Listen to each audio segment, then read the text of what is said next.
사망업의 이현재 인사입니다. 다시 한번 인사드립니다.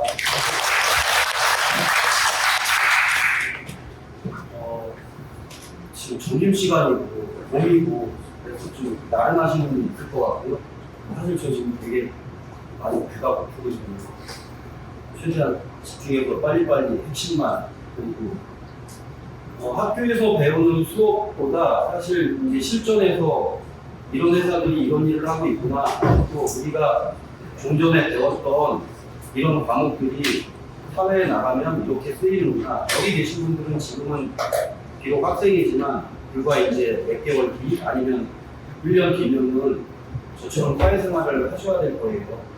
그러면서 학교에서 배웠던 지식 그리고 여러 선배님들, 교수님들에게 배웠던 그리고 어르신들께 배웠던 그런 지혜, 그런 역량들을 잘 갖춰서 완벽한 사회인이 됐으면 하는 바람에서 작은 시간 이렇게 부여받게 되었습니다.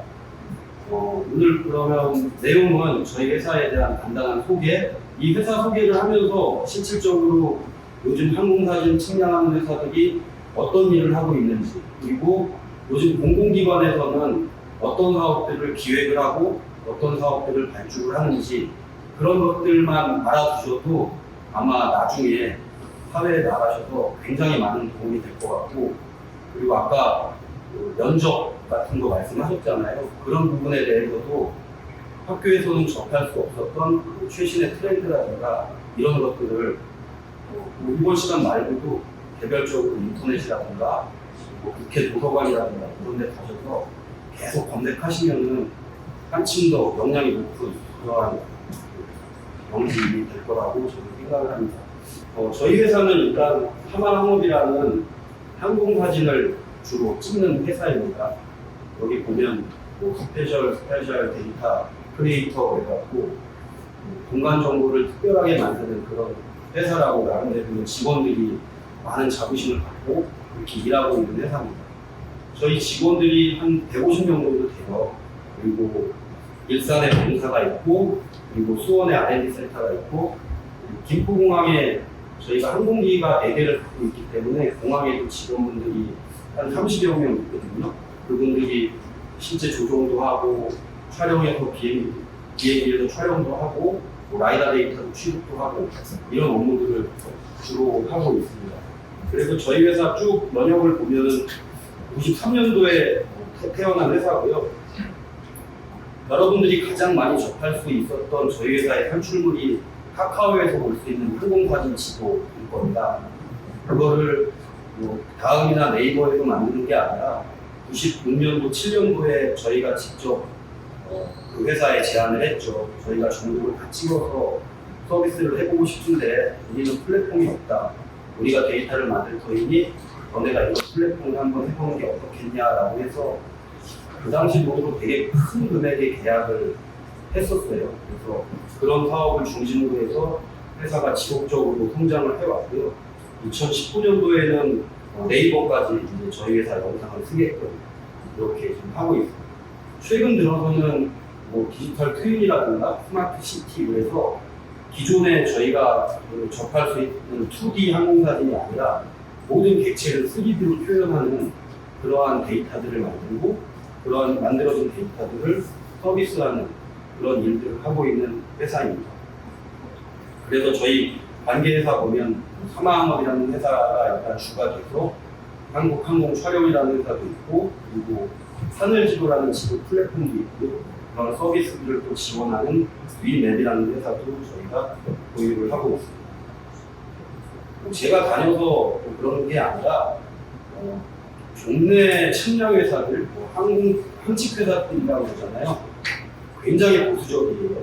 그리고 좀 약간은 정말 좀 폐쇄적일 수도 있다라는 식으로 되게 보수적인데, 그런 것들을 깨기 위해서 되게 많은 노력을 하고 있고, 그 깨는 것의 발판은 실질적으로 데이터라고 생각해요. 데이터를 만들어서 내가 사실 지적 수업하다 보면은 재산권과 관련이 있기 때문에 그런 데이터들이 되게 비공개 데이터잖아요.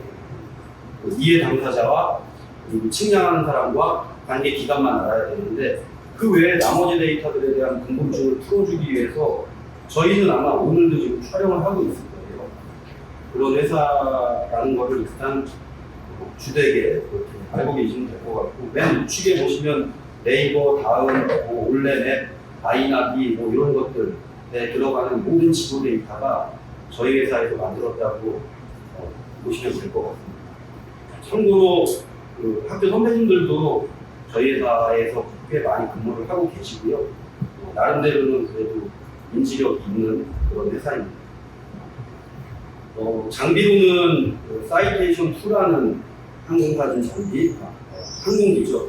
그리고 208 카라반이라는 항공기, 그리고 작은 비행기 2대를 더 가지고 있어요. 이 항공기에다가 우측에 보시면은 라이다 장비라든가 항공 카메라 장비를 탑재를 해서 항공 사진도 찍고 지형에 대한 높이 모델도 취급을 하고 이러한 것들을 하고 있는 상황입니다. 이 세부적인 나중에 동영상이 하나 있는데 그거 한번 보시면 더 이해가 빠를 거예요. 그래서 저희가 하마 항업에 있는 데이터들을 어딘가에다 계속 보여주고 싶어요. 다음이나 네이버를 통해서 보여주고 있는데, 다음이나 네이버 지도에서는 실질적으로 어찌 보면 약도 지도 전문가들이 보는 데이터라고 하기에는 약간 그 기능이 떨어지잖아요. 저희가 실생활에서는 너무나 좋아요. 뭐 어디 약국장도 찾아갈 때거나 아니면 식당에 대한 정보를 찾기는 너무 좋은데, 지도를 전문적으로 다루는 사람들 입장에서는 뭔가 부족함이 있어서 저희가 하늘지도라는 사이트를 오픈을 해서 국제 표준에 맞는 데이터들을 여기서 서비스를 하고, 그리고 필요로 하는 사람들한테 지원을 해주고 있습니다. 그래서 주로 이제 최근에는 그런 지도 서비스, 또 지도 서비스지만 또 장애물이라든가 그리고 기상정보 이런 것들을 같이 올려서 서비스를 하고 있습니다. 여기 보면 이제 하늘지도가 뭐 UAM, 그리고 메타버스, 자율주행, 그리고 SNS라든가 그리고 회사와 정부 간의 사업, 그리고 회사와 개인 간의 여러 사업들을 지속적으로 지금 지원을 해주고 있습니다. 이거는 지금 서울시 사이트에 가면은 서울시 3차원 공간정보 구축 사업이라는 것들을 2018년도부터 했고요. 저희 회사하고 네이버하고 컨소시엄을 해서 최초로 수행을 해서 서울시 전역에 대한 3D 데이터를 만들었어요. 그러니까 만약에 대기 서울에 계신 분들이면은 사실 지도 사이트 들어가면 제일 먼저 보는 게, 저는 사실 저희 집 먼저 보거든요. 이게 제대로 됐는지 안 됐는지, 그러니까 그런 관심 있는 부분들에 대해서 이렇게 보시고, 그런 부분들이 좀 미흡하다 싶으면은 다시 뭐 저희를 통해서 피드백을 한다거나 아니면 서울시를 통해서 다시 뭐 내용이 바뀐 것 같아요. 그런 것들을 계속 이렇게 딴 방향으로 알려주면 지도가 계속적으로 업데이트가 되고, 그래서 마찬가지로 대구시에 대해서도 저희가 전체를 다 3D로 만들어드렸고요. 그리고 저희 회사 3D는 기존의 뭐 메시 방식, 그리고 그러니까 건물 전체, 건물 객체별로 표현하는 게 있고 도시 전체를 표현하는 방법이 있는데, 저희는 도시 전체를 하나의 데이터로 만드는 메시 형태의 3D라고 하거든요. 그렇게 해서 데이터를 만들고 있고, 이러한 형태의 데이터가 지금 구글이라든가 애플 랩에서 지금 활용을 하고 있습니다. 그러니까 한국의 공간정보 기술이 뭐 여러분들처럼, 아니면 여러분들 밑에 있는 그 실업계고등학교 친구들 있잖아요. 여기도 아마 그 친구, 그 학교 과정을 나온 친구들이 분명히 있을 텐데, 그 친구부터 이제 시작을 한 거예요. 그렇게 해서 뭐 나중에 뭐 기술사들 그리고 여러 박사님들에서 그 기술이 되게 많이 발전을 하고 있고 어느 나라에 뒤지지 않더라고요. 다만 우리나라가 조금 아쉬운 부분이 그 데이터를 만들고 가공하는 부분은 되게 잘하는데, 데이터를 구축을 하는 이런 센서에 대한 원천 기술들 있잖아요. GPS를 만든다던가 항공 카메라를 직접 만든다던가 아니면 항공기를 직접 만든다던가, 그런 아주 큰 기술은 사실은 우리나라가 좀 떨어지잖아요. 근데 저는 그 기술을 이렇게 도전하려고 계속 노력하는 사람 중에 한 명이거든요. 그래서 그런 부분들에 대해서 관심이 있거나 궁금하신 분들은 언제든지 저랑 생각을 공유하셔도 되고 저희 회사에 오셔도 돼요. 그래서 이게 저희가 3D로 도시를 이렇게 모델링해서 만든 데이터들이고, 이러한 데이터들이 3D 카메라라는 게 있어요. 그걸 찍고 나면은 이후에 소프트웨어가 이렇게 다 3D로 처리를 해주고 360도 돌면서 저희가 시뮬레이션을 할 수 있는. 마찬가지로 교각이라든가 터널 이런 데들은 3D 만들기가 사실 상당히 어렵거든요. 왜냐하면 교각을 360도 돌리게 되면 하단부는 항공사진에서 나오는 회색 영역이잖아요. 안 보이기 때문에 이런 부분들도 아래로 바로 찍을 수 있는 다른 센서들을 도입해서 서로 다른 센서들을 융합해서 데이터를 만드는 그런 일들도 같이 하고 있습니다. 여기가 전라남도 장동군이라는 도시인데 이게 3D에 대해서 관심이 많아서 저희가 시범적으로 한번 데이터를 만들고 3D를 만들려면 이와 같은 컬러 항공사진하고 그리고 건물 표면에 대한 모기 데이터 DEM 또는 DXL이라고 하는데 이러한 데이터들이 있어야지 실질적으로 최종적인 3D 데이터가 만들어집니다. 통상 해상도 얘기를 많이 해요. 항공사진과 관련해서는 이게 뭐 몇 센치 사진이다 뭐다 그러는데 상공에서 한 2km 높이에서 저희가 촬영을 하고 있거든요. 그때 찍으면은 약 3.4억 화소 정도, 해상도로 따지면 3cm급의 영상이 나오는데요. 그러니까 픽셀 하나가 현장에 3cm 정도를 표현할 수 있는, 따라서 지상에 있는 맨홀이라든가 사람들이 이렇게 서 있으면 머리 같은 것도 나오고 막 그러거든요.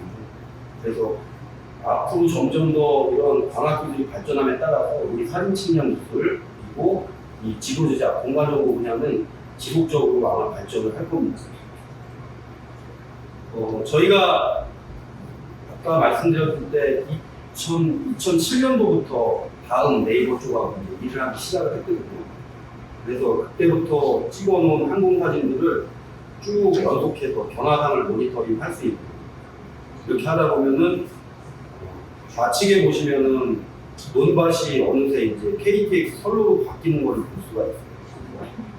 이렇게 해서 KTX 호남선이 생겼구나 라고 사진을 통해서 모니터를 할 수 있는 거고, 여기에 보면은 저희 회사가 고양시이다 보니까 풍동, 식사지구, 여기가 옛날에는 가구단지였다고 합니다.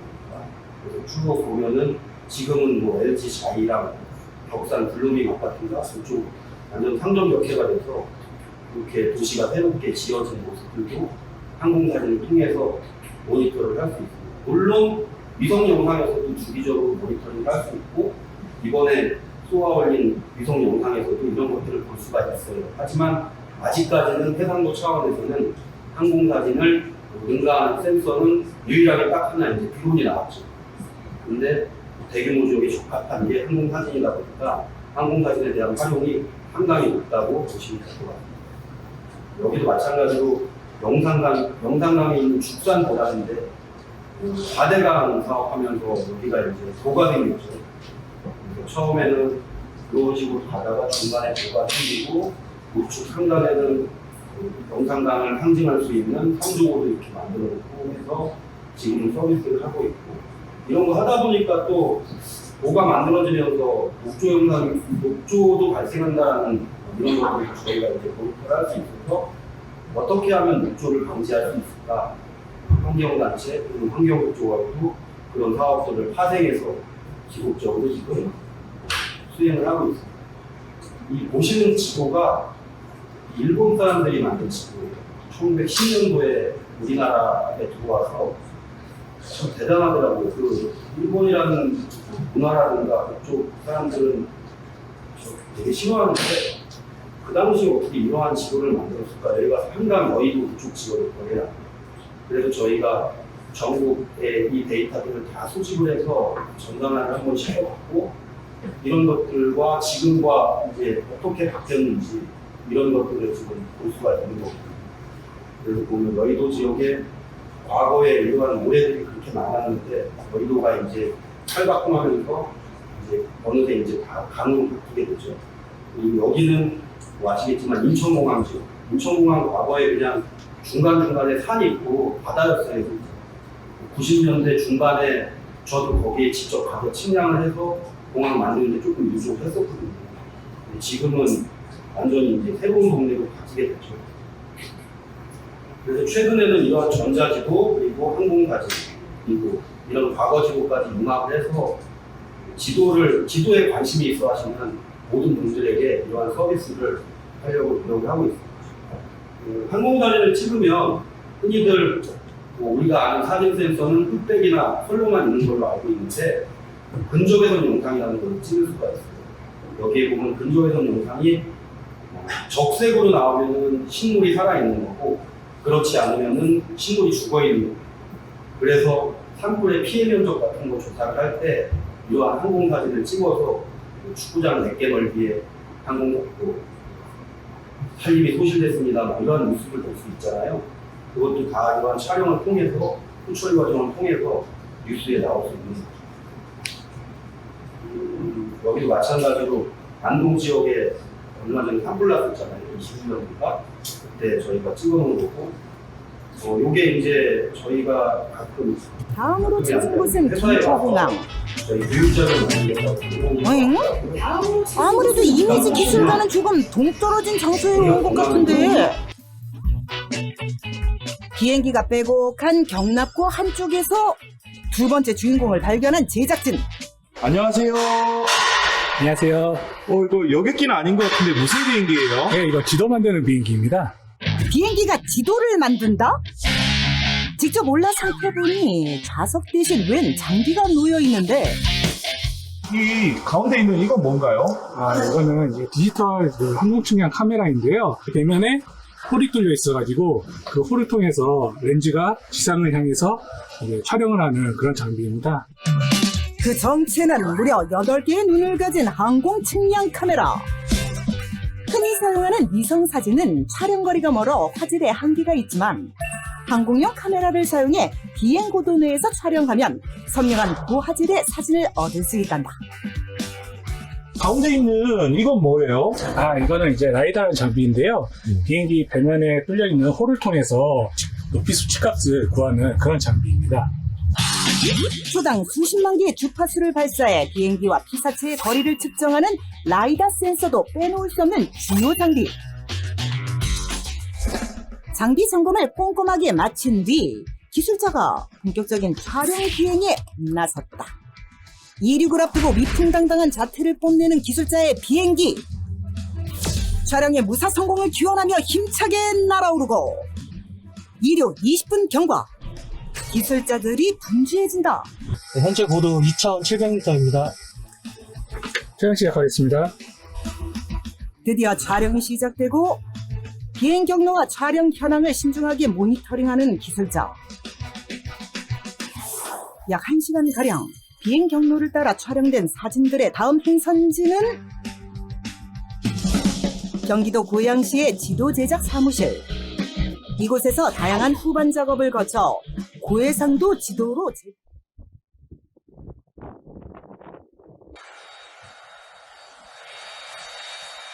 조금 아깝게 그러한 내용이고 아까 C550이라는 제트 비행기예요. 항공사진 측량회사에서 유일하게 제트 비행기를 보유하고 있는 회사이고 이 영상도 한번 이 영화 보신 분이 있으실 거예요.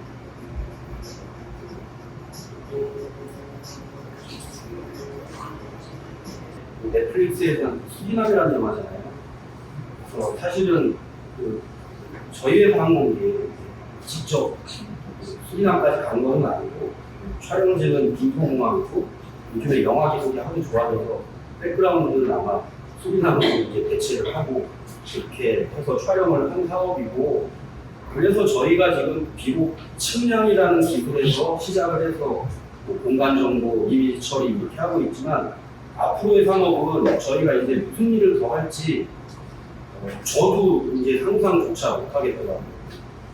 하지만 앞으로의 모든 산업들은 계속적으로 융합이 되어지고 있고 통합되어지고 있고 서로 이렇게 퓨전하고 있고 이런 것들의 중심에 저희 공간 정보는 분명히 남아있을 거예요.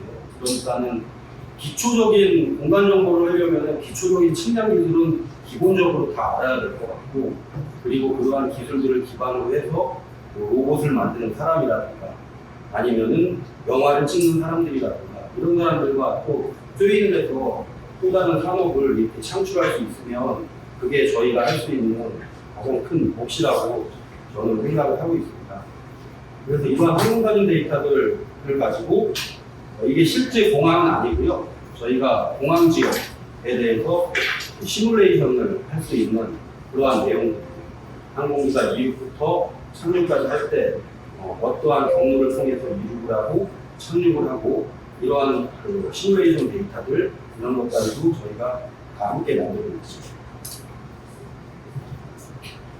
네, 그래서 뭐 시연이라고 하기보다는 그 하늘지도 사이트에 대해서 제가 잠깐 보여드리고 싶어갖고 여기까지 인터넷을 잠깐 열어놨고요.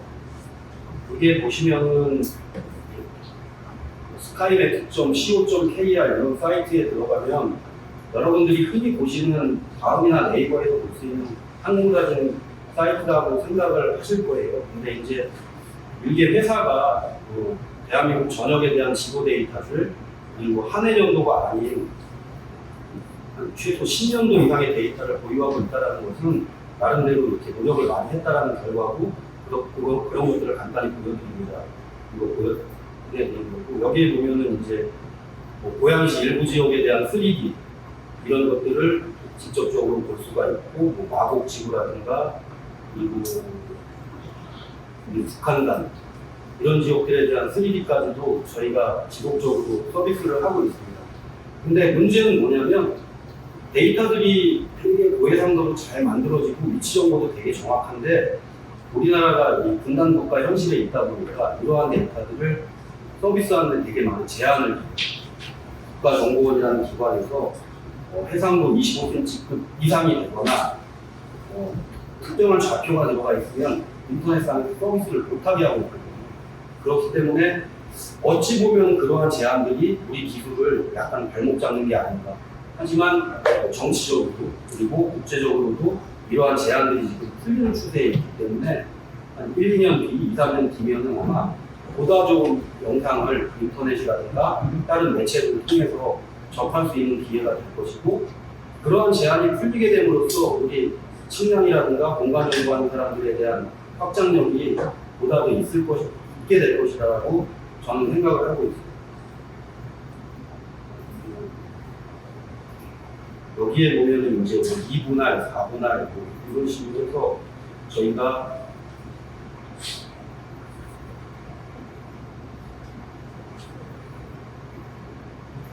옛날하고 지금이 어떻게 바뀌었는지 이번에 이제 주로 도시 쪽을 보고 하면 참 좋을 것 같은데 그런 것들을 확인할 수가 있고 아까 잠깐 말씀드렸듯이 산불 지역에 대한 확인 그리고 산불이라는 뭐 기존에 옥계, 뭐 안동 뭐 이런 데들 딱 해마다 산불 나는 철이 있더라고요.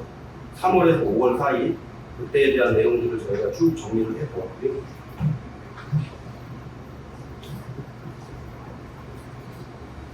그리고 산사태라든가 재건축 그리고 나라의 재난이 발생했을 때 어느 지역에 어떠한 재난이 발생했다라는 내용들의 데이터들을 이런 지도 서비스를 통해서 지원을 해주고 있습니다. 사실은 국토지리정보원에서 더 발빠르게 나서서 이러한 서비스를 해야 되는데 다음이나 네이버에서는 지도 서비스를 그들의 부가가치 창출을 위한 하나의 그냥 콘텐츠로 생각을 하고 있고 지리원이라는 사이트는 국가기관이다 보니까 홍보가 조금 늦어져서 우리 민간인들이 접하기가 조금 어렵고요. 그래서 그거를 대안할 수 있는 사이트를 만들었는데 저희 그 사이트도 그렇게 홍보가 썩 되진 않았지만 그러한 정신을 갖고 계속적으로 저희가 사업을 진행하고 있습니다. 항공사진이 사실은 되게 여러 방면으로 많이 쓰여요. 근데 전통적으로는 이 서울시에서 하고 있는 항공사진 판독이라는 사업.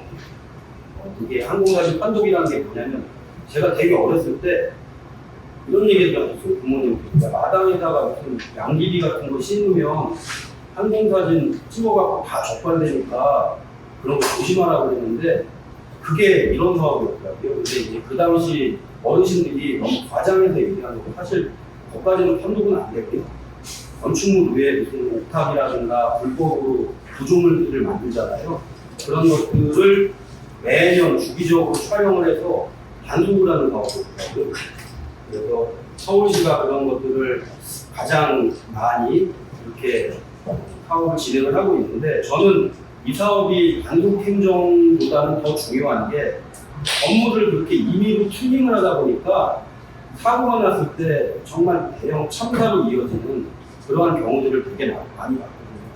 심지어는 뭐 밀양에 있는 세종병원이라는 데서 병원을 임의로 그렇게 징계축하고 그렇게 되면서 멀쩡하지 않은 환자분들이 막 인명피해가 나고 광주 클럽에서도 부종을 붕괴되면서 여러 사람 다치게 됐고 뭐 대구 변호도 사무실이라든가 뭐 저쪽 제천의 무슨 사우나 시설에서 이러한 불법 튜닝을 하는 바람에 인명피해가 많이 났어요. 이런 것들을 방지하기 위해서라도 이러한 사업들을 해야 된다라고 저는 계속 주창을 하고 있고, 여러분도 운전할 때 안전벨트 매는 거랑 똑같다고 생각해요. 안전벨트 맸을 때, 안 맸을 때 그 데미지는 사실 되게 많이 차이가 나거든요. 그래서 스스로가 이런 단속 업무 없이 해야 되는데 또 어떻게 살다 보니까 남들보다 편한 방법으로 돈은 더 벌고 싶고 그러다 보니까 이러한 일들이 자행이 되었던 것 같은데, 여러분들도 이제 기성세대가 되니까 우리 기성세대들은 우리 후배들한테 보다 더 좋은 쾌적한 환경들을 주기 위해서라도 이러한 스스로 이러한 자정활동들을 열심히 해야 될 거라고 저는 생각을 하고 있습니다. 그래서 서울시 사업을 간단하게 예를 들면 서울시는 1971년도부터 매년 항공사진을 찍기 시작을 했더라고요. 그래서 지금은 매년 1회에서 2회 정도 찍는데 총 여기까지 98회, 그리고 그 쌓인 항공사진만 약 18만 장 정도가 되고 있고요.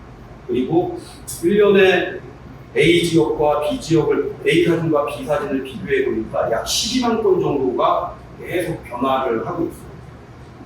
한 해에는 뭐 이쪽 지역에 옥상에 뭐가 있었다가 없어지고, 옆에 뭐가 붙어 있다가 없어지고, 그래서 이러한 반복 행정을 하게 된 거고, 이와 관련돼서 항공사진 서비스를 이제 대신에 하고 있습니다. 저희 아까 하늘지도라든가 다음 내용이죠. 그리고 서울시 내부 행정 시스템, 한 14개 시스템에서 저희 공간정보 데이터들을 지금 활용을 하고 있습니다. 항공사진이 과거에는 여러분 아시겠지만 옛날에 스냅사진 찍었잖아요. 그러면 아날로그로 사진 인화하고 막 하지 않습니까? 항공사진도 똑같았어요. 불과 한 14, 15년 전까지만 해도 25cm 곱하기 25cm의 항공사진도 나왔고, 그러한 것들을 입체경이라는 돋보기 같은 걸 보고 변화 지역을 모니터를 했는데, 지금 현재는 그 디지털 항공 영상을 수치 사진 측량 시스템이라는 거에 올려서 자동으로 어디가 변했는지 사람들이 이렇게 찾아가고 있습니다. 그러니까 완전한 자동은 아니지만 사람들이 찾아가면서 그거를 모니터를 하고 있고, 앞으로는 한 불과 3, 4년 전부터는 지금 AI 기술들이 너무 많이 올라가고 있잖아요. 그래서 시스템에 입력을 하면 어느 지역의 지붕 색깔이 바뀌었다, 어느 지역의 구조가 형태가 바뀌었다, 이런 것들이 지금 지속적으로 발전을 하고 있는 상황입니다. 그래서 뭐 저희가 이거는 얼마 전에 제안을 한 내용들이라 구체적으로 말씀드리면 좀 지루할 것 같고요. 이러한 제안을 하기 위해서는 서울시에 대한 현황 파악도 좀 잘해야 될 것이고, 그리고 우리 회사가 항공사진을 어떻게 잘 판독하는지 자체적인 기술은 뭐가 있다, 이러한 특허도 있었고, 이러한 특허를 개발하기 위해서 GS 인증도 받았고, 이 특허를 활용하게 되면은 안 보이는 지역들도 저희가 잘 볼 수 있다, 이러한 내용들까지 제안을 하게 됩니다.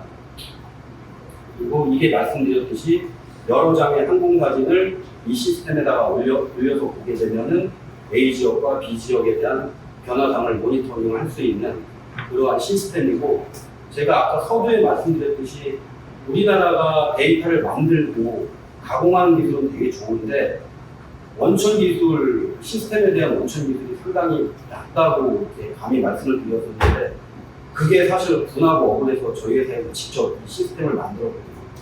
이 시스템을 만들고 나니까 만들 때는 사실 정말 인고의 시간이 걸려요. 한 3년에서 4년 계속적으로 투자만 하게 되는데, 그 이후부터는 저희가 모니터하고 CD 한 카피만 있으면은 그냥 돈이 자동으로 들어오는 그런 선순환으로 또 바뀌게 되더라고요.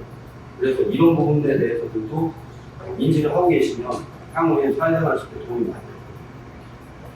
그래서 이러한 항공사진을 또 저희만 찍는 게 아니라 서울시에서도 찍고 국토지휘정보원이라는 기관에서도 찍고, 이러한 영상들을 취합해서 잘 완벽하게 판독하겠다라는 그런 사업의 내용이 있습니다.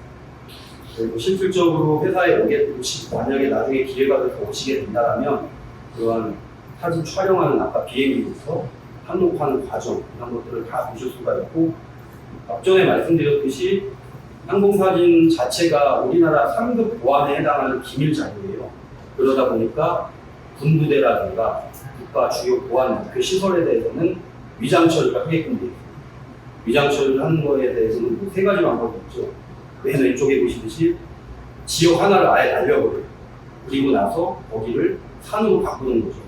그냥 단순한 위장 처리라고 그러고 블러링이라고 그래갖고 이렇게 만들고 흩트려 놓는 그런 방법 그리고 해상도 저하 이 세 가지 정도를 위장 처리하는 방법을 하고 있고 상식적으로 알고 계시면 우리나라의 위장 처리를 전담하는 기관이 국가정보 그리고 국토지리정보원 그리고 군부대는 당연한 것이고 근데 군부대는 주로 이제 군사시설에 대한 위장 처리를 전담을 하고 있고 국가정보원은 군부대 외에도 우리가 정확한 위치를 노출하지 말아야 할 것들이 많이 있어요. 원자력 연구원이라든가 이런 주요 보안 목표 시설 이러한 것들에 대한 위장은 국가정보원에서 실질적으로 관리를 하고 있습니다. 그래서 사실 어느 지역을 어떻게 위장한다는 것을 다 알고 있는 회사는 전국에 저희 회사밖에 없을 거예요. 근데 그거조차도 보안이기 때문에 이게 조심조심하면서 일을 하고 있죠. 그래서 그런 위장이 끝나게 되면 우리 시민들이 어떻게 살고 있는 지역들이 A 지역이 어떻게 바뀌고 B 지역이 어떻게 바뀌었다는 판독이라는 것을 하게 되는 거죠. 그래서 서울시는 다른 지방도시와 다르게 도시가 너무 밀집되어 있어서 판독하기가 상당히 힘들다. 하지만 뭐 저희가 갖고 있는 솔루션을 이용해서 잘 해보겠다. 그런 내용들을 저희가 제안을 했었고 이 시스템 자체가 여러 가지 항공사진에서 나올 수 있는 회색 지역들을 한눈에 그 자리에서 확인할 수 있는 그러한 내용들입니다. 제가 사실은 이 제안서 내용을 보여드리는 이유 중에 하나가 맨 처음에 이은수 교수님께서 기술사 얘기를 하셨어요. 여러분들 어차피 지금 기술 베이스에서 사업을 학교를 다니시고 나중에 산업회사 시험도 보시고 기사 시험도 보시고 기술사 시험도 보시잖아요. 근데 결국에는 모든 시험에 대한 가이드라인은 문서였더라고요. 누가 문서를 잘 만들고 문서의 기승전결 그리고 상대방이 봤을 때 이게 얘가 뭐를 주장하려고 그러는 거지? 그게 눈에 들어오면은 그때는 그 사람은 그 자격증을 취득할 수 있는 거고 상대방을 설득을 할 수 있는 충분한 무기를 보유하고 있는 것입니다. 그래서 지금부터라도 내가 갖고 있는 생각을 항상 단계별로 정리할 수 있는 그런 기술을 뭐 수업은 마찬가지고 수업 외 시간에서도 항상 함양을 해줬으면 좋겠어요. 그거를 알고서 덤비는 사람하고 그냥 누가 뭘 물어봤을 때 논리적인 접근 없이 막 대답하고 하는 사람들과의 대화 수준의 차이는 사실 상당히 차이가 많이 나거든요. 그러니까 저도 사실 기술사, 약간 얘기가 딴 데로 왔는데 기술사 시험 볼 때 준비를 진짜 어떻게 되면은 길거리에 가다가 무슨 전신주를 보면 저 전신주에 대한 정의가 뭐지? 저건 누가 만들었지? 왜 만들었지? 뭐 그러한 논리적인 사고를 되게 하려고 노력을 했는데 그거는 그때 가서 하는 게 아니라 평소에 여러분들이 만약에 하고 다니시면은 굉장히 앞으로 사회생활 나가실 때 도움이 상당히 많이 될 것 같아요. 그래서 항공사진 판독은 다시 돌아오면 신축, 증축, 괴축, 증개축에 대한 내용들을 한눈에 볼 수 있게끔 이렇게 해주는 것이고 말씀드렸듯이 이제 AI 쪽으로 변화를 해서 자동으로 이렇게 모니터링하고 디텍팅하는 그런 기술들이 지금 상당히 많이 발전을 하고 있습니다. 자, 그럼 이번에는 지금 한국국토정보공사 LX에서 시행을 하고 있는 소방안전도시 구축을 위한 3D 실내 모델 데이터 구축이라는 내용에 대해서 말씀드리도록 하겠습니다. 방금 말씀드렸듯이 항공사진이 기존의 항공사진 판독 업무 그리고 최신 기술로는 스마트 시티나 디지털 트윈을 위해서 이와 같은 3D 실내 모델 데이터를 구축을 하고 있습니다. 3D 실내의 데이터에 대해서 간단하게 정의를 하자면 레벨 오브 디테일이라고 하고 LOD라는 게 있어요. LOD 0부터 LOD 4까지 이렇게 데이터들을 만들고 있는데 보시는 화면처럼 LOD 제로는 각종 지형 지구를 단순하게 모델링하는 것이고 LOD1은 건물에 대해서는 블록 형태 그리고 지붕면에 대해서는 단색으로 텍스트 처리를 하는 것입니다.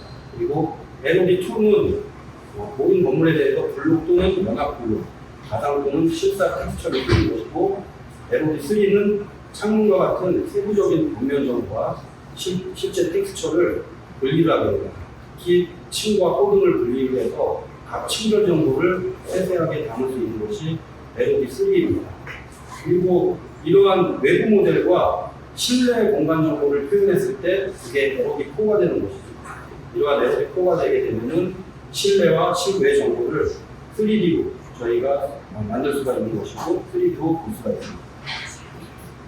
그래서 지금 LX에서 추진한 사업은 시범지역을 대전시로 정하고 사업을 추진을 하고 있고요. 대전시 서구와 우성구를 대상으로 관련된 건축물을 대상으로 지금 사업을 추진을 하고 있습니다.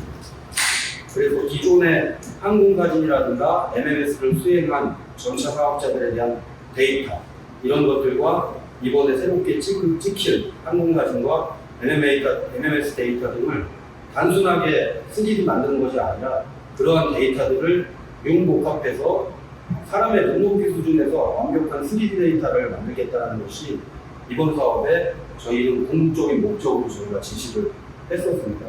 그래서 실내외 모델링을 구축하는 장비로는 아까 말씀드렸듯이 항공기도 있겠지만 그리고 드론 영상 그리고 차량에 센서를 탑재하고 또는 차량이 들어갈 수 없는 인도 지역들에 대해서는 백팩이라든가 실질적으로 사람들이 직접 메고 들어갈 수 있는 그리고 자전거라든가 ATV에다가 센서를 탑재해서 이런 것들도 저희가 실외에 대한 데이터를 구축을 하고 있습니다. 그리고 실내 공간 정보 데이터들은 실질적으로 층부를 분리하는 것이 가장 큰 이슈고요. 이러한 것들은 실내 공간 정보 작업 규정이라는 데 그 룰들이 명확하게 설명이 잘 되어 있습니다. 그래서 아까 말씀드렸듯이 항공사진으로만 만들게 되면 새나 항공기의 눈높이에서는 완벽한 데이터가 도출이 되지만 사람의 눈높이, 즉 1층이라든가 2층 시점에 대해서는 여러 가지 폐색 영역이 나옵니다. 이러한 폐색 영역들을 최소화하기 위해서 앞장에서 말씀드린 그런 백팩형 그리고 자전거용 차량용 데이터에 센서를 탑재해서 항공 영상과 융복합하게 되면 보시는 화면처럼 보다 더 시인성이 완벽한 그런 3D 데이터를 산출할 수가 있는 것입니다. 또한 기존의 실내 공간 정보 데이터들은 건축물이 준공될 때 그런 건축 도면 기반으로 3D 데이터를 만들게 되어 있습니다. 하지만 건축물이 튜닝을 한다거나 뭔가 바뀔 때 이런 것들을 즉시 적재적소에서 데이터를 만들 수 있는 그러한 기술들이 필요하고 이러한 기술들을 저희가 추구하기 위해서 나이가리법을 적용을 해서 실내 데이터를 구축을 하게 됩니다. 우측 하단에 보시면은 나이가 기반의 실내 공간 정보 구축 방법이라고 해서 보신 손으로 들 수 있는 라이다 센서 그리고 이 데이터에서 만들어진 여러 가지 이미지들을 정합할 수 있는 그러한 소프트웨어 그리고 마찬가지로 메시 데이터를 흥정을 하고 자동으로 스케일을 조정을 함으로써 국제 표준에 맞는 그러한 데이터들을 생성을 하게 되는 거죠. 보시는 장비가 실질적으로 고려대학교 연구팀에서 만든 장비인데요. 지속적으로 외산에서 수입만 하는 장비들을 국산함으로써 이러한 장비가 탄생하게 되었습니다. 이렇게 해서 만든 장비로 데이터를 만들게 되면 보시는 화면과 같이 실사와 유사한 그러한 데이터를 얻을 수가 있는 것입니다. 그리고 LOD2 지역에 대해서 보다 더 선명한 영상을 제공하기 위해서 저희가 항공 라이다라든가 또는 실내 모델을 추가적으로 하겠다는 내용도 본 사업에서 제시를 한 바가 있습니다. 다음은 현재 LX에서 수행하고 있는 도시항공교통 UA의 문항을 위한 3차원 지구구축 사업이 무슨 내용인지 잠시 설명드리도록 하겠습니다. UA라는 게 영어 약자에서 보시면 어번 에어 모빌리티 그래서 도심 항공교통 대도시권의 인적 자원이 집중되면서 우리 지상교통의 한계를 어떻게 해결할 수 있을까라고 해서 흔히들 요즘 보시면은 드론을 이용해서 운송, 수송하는 그러한 기술들을 만들고자 발주된 사업이고요. 이러한 것들이 실질적으로 안전하고 지속 가능하고 어떻게 하면 국민에게 편의를 제공할 수 있을까라는 측면에서 이 사업이 시작을 하게 되었습니다. 사업에 대한 전반적인 내용에 앞서서 국제적인 기업들의 UAM에 대한 관심에 대해서 잠깐 보면 항공업계와 자동차 업계, 그리고 스타트업, 플랫폼 기업, 우버라든가 볼로코프라든가 그랩 등에서도 이 UAM에 대해서 상당히 많은 관심을 가지고 있고, 특히 항공업계, 보잉이라든가 에어버스, 제트블루 같은 회사에서도 현재 항공운항과는 별개의 조직을 운영해서 UAM 사업에 아주 적극적으로 뛰어들고 있습니다. 지금 현재 시장에 대해서 지금 모건 스탠리에서는 2019년도에 분석했을 때 2040년도가 되면 약 1조 5천 달러 정도의 시장이 형성될 것이라고 그렇게 예측을 하고 있습니다. 그렇기 때문에 우리나라에서도 이 사업에 대해서 관심을 안 가질래야 안 가질 수가 없는데, UAM을 실현할 수 있는 75개 유망 도시 중에 우리나라가 헬리포트 횟수가 가장 많고 인구 밀집도도 5위, 소득 수준도 전체적으로 봤을 때 한 4위 정도. 즉 이러한 재방명을 유망 도시에 대한 경쟁력 평가에서 상당히 앞서져 있기 때문에 국가적으로도 이 주요 기술을 어떻게 확보할 것인가에 대해서 많은 고민을 하고 있고, 기체 개발이라든가 운송이라든가 운용 기술, 그리고 공역에 대한 설계 통제, 운항관리 지원, 그리고 사회적 기반에 대해서도 계속적으로 지금 노력을 하고 있습니다. 그래서 25년도에 상용화를 목표로 우리 대한민국에서도 KUAM에 대한 로드맵을 발표해서 지금 현재 지속적으로 관련 사업들이 추진을 해 나가고 있고, KUAM 브랜드 챌린지 1단계 실증 사업에서는 여러분들이 아시는 SK텔레콤이라든가 공항공사, 그리고 하마 시스템, 그리고 한국국토정보공사, 그리고 기상기술원 등이 연합해서 이 사업에 지금 대응을 하고 있습니다. 특히 공간정보 분야에서는 LX 한국국토정보공사가 데이터들을 만들고 가공하는 역할을 하고 있다는 것을 알고 계시면 좋을 것 같습니다. 그래서 이 사업들이 흔히들 저희들이 지도를 만들 때 지상에 대한 내용들 이런 것들을 수록을 하게 되지만, UAM은 지상에 이렇게 그라운드 되어 있는 게 아니라 항상 공중을 날게 되어 있습니다. 공중을 날게 됨으로써 도시 연공에 대한 그런 재구성이 꼭 필요하고요. 높이에 따라서 그리고 공역 설계를 다시 한번 해야 될 것 같습니다. 또한 안전이라든가 사회적 요인, 시스템 요인, 항공기 요인 등 각종 장애들이 많이 발생을 하고 있는데, 이 장애 요소를 고려해서 데이터를 만들어야 됩니다. UAM이 비행할 때 장애가 되는 철탑이라든가 고층 건물 이런 것들을 고려를 해서 공역 설계를 하는데 저희 항공사진 기술이 활용이 되어지고 있습니다. 이거는 이제 기존 정부에서는 실질적으로 청와대 주변 약 2마일을 항공사진 공역 촬영을 못하게 하고 있게 만들었고요. 지금 집무실이 용산으로 옮기면서 그쪽 지역 일부만 빼고는 이제 공역이 해제되었기 때문에 저희 업계가 보다 더 효율적으로 항공사진을 촬영할 수 있을 것이라고 생각을 하고 있습니다. 말씀드렸듯이 항공기에 카메라, 라이다를 장착해서 데이터를 구축하고, 이러한 구축 데이터들을 MMS 데이터와 융합을 함으로써 모델링 데이터를 만들어서 실질적으로 보시는 화면과 같이 이러한 동영상 자료라든가 이러한 데이터를 필요한 것을 제공함으로써 UAM 운항에 필요한 데이터들을 제공하고, 이러한 시뮬레이션을 저희가 지원하는 것이 본 사업에서 실질적으로 활용할 수 있는 그런 데이터를 제공하고 있습니다. 이러한 내용들에 대해서도 이제 관심 있게 알아볼 필요가 있기 때문에 설명을 드렸고요. 향후에도 이와 관련된 기술들이 지속적으로 여러 센서들과 연합해서 발전이 되어질 수 있을 것이라고 생각을 하고 있습니다. 이상입니다.